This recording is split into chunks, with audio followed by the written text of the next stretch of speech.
What we don't want is what seems to be overly aggressive, poorly executed trawling expeditions where 5-year-olds and grandmothers and people of mistaken identity and people in Target parking lots aren't getting the shit kicked out of them in an effort to satisfy Stephen Miller's bloodlust and his quotas. Yes, we really looked at what has changed with ICE enforcement leading up to this and the marching orders that they're getting from the White House. Stephen Miller, as you mentioned earlier, had this meeting in late May where he told agents from around the country that not enough people were being deported and that their focus should not be on criminals and on the target list that they've traditionally used, but on just going out and finding anyone who's in the country illegally and deporting them. And he said, why don't you try Home Depot and why don't you try 7-Eleven? It's always going to be like this, right? When you look at the numbers during the campaign, the sheer number of immigrants that they were claiming that they were going to deport, you were never going to be able to get to that number by arresting the worst of the worst, right? Because to get the worst of the worst, those are the people who are not showing up for court hearings, right? Those are the people who are in hiding. And so it takes investigation, it takes resources, it takes 8 to 10 man teams to go out and track these people down and arrest them. And so what you saw is very early on, you saw Stephen Miller's, there's a sort of infamous reported meeting that he had where he was screaming at people and saying, we need to be raiding Home Depot parking lots. We need to be casting these wide nets in the community. And the other thing that I think is really, the really damning thing is, for a long time, ICE prioritized the worst of the worst. Like that was who we directed our resources at. And that makes perfect sense. When Trump took office in 2016, one of the first things he did was deprioritize going after the worst of the worst and prioritize going after migrants. So people who were here seeking asylum, people who didn't have a criminal record. What's up, everybody? Major Retired Richard Ojeda here. And between Rosie O'Donnell, Stephen Colbert, Jon Stewart, and even South Park, it's starting to feel like comedians are doing the job that a lot of the mainstream political establishment forgot how to do, calling out power when it's abusing people. And so they aren't targeting the worst of the worst. They are going out and getting whoever they can, wherever they can. They're going to places where, every stereotypical kind of racist asshole thinks all the illegals are, right? Those are the places where they're going. And they're doing it very disingenuously. I mean, the idea that, and if you question it, they really do say, oh, so I guess you want rape, like as though it is a binary. Because when you strip away the talking points and the propaganda, comedy has a way of getting right to the truth. And that's exactly what happened when Jon Stewart took a look at the Trump administration's immigration crackdown and the role. Stephen Miller has been playing behind the scenes, not just as a spokesman, but as the guy pushing the whole operation towards something colder, meaner, and more theatrical. But we lay out in the story a number of things that have changed operationally at ICE. For different reasons, some directives from above and some things that have just changed sort of on a grassroots level on the ground.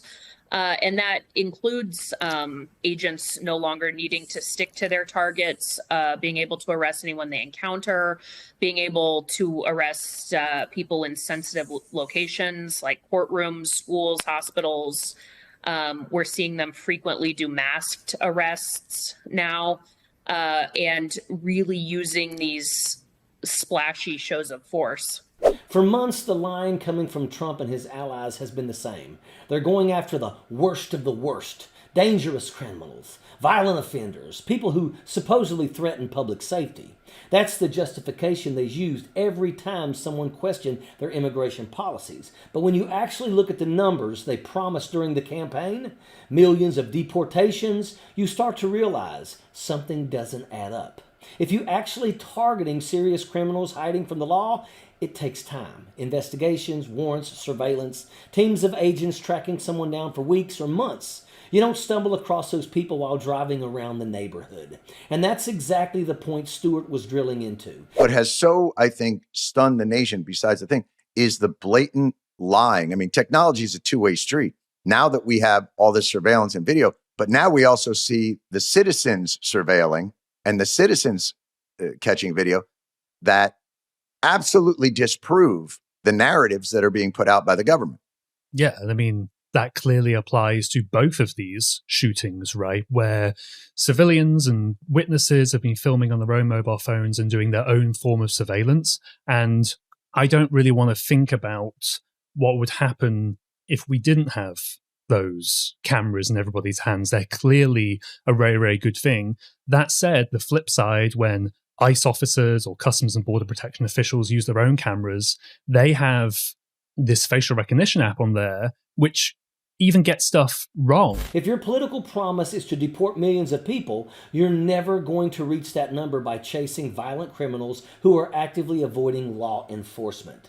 The math simply doesn't work. So the question becomes obvious. How do you hit those massive numbers? The answer, according to the reporting that's now coming out, is that you don't focus on the worst criminals at all. You focus on whoever is easiest to grab. And that's where Stephen Miller comes in.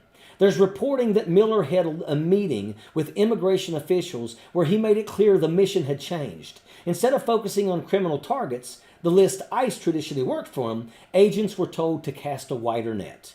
Anywhere you can, however you can. And Miller reportedly even suggested the kinds of places agents should start looking. Home Depot parking lots, 7-Eleven, places where day laborers gather looking for work.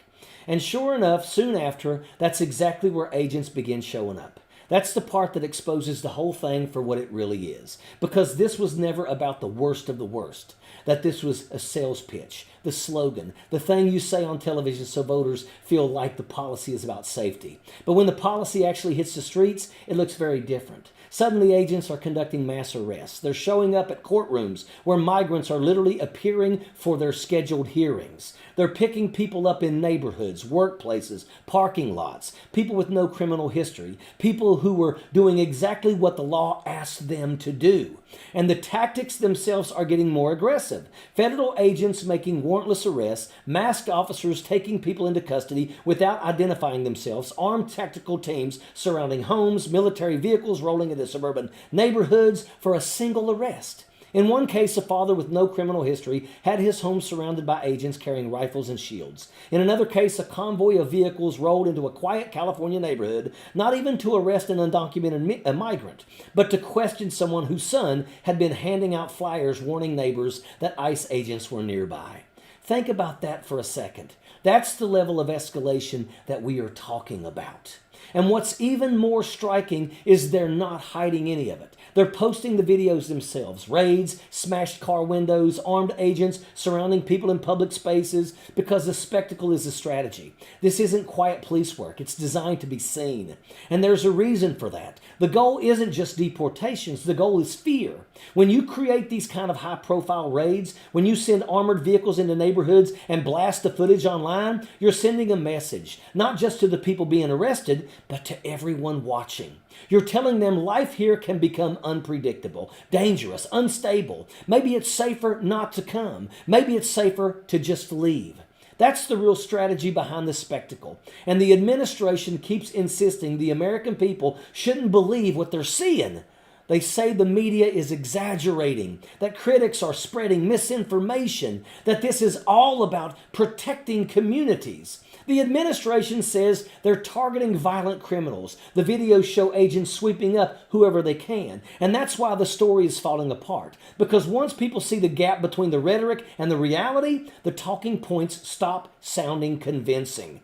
What's emerging instead is something much simpler, a quota system. When politicians promise massive numbers, millions of deportations, they create pressure for agencies to deliver those numbers.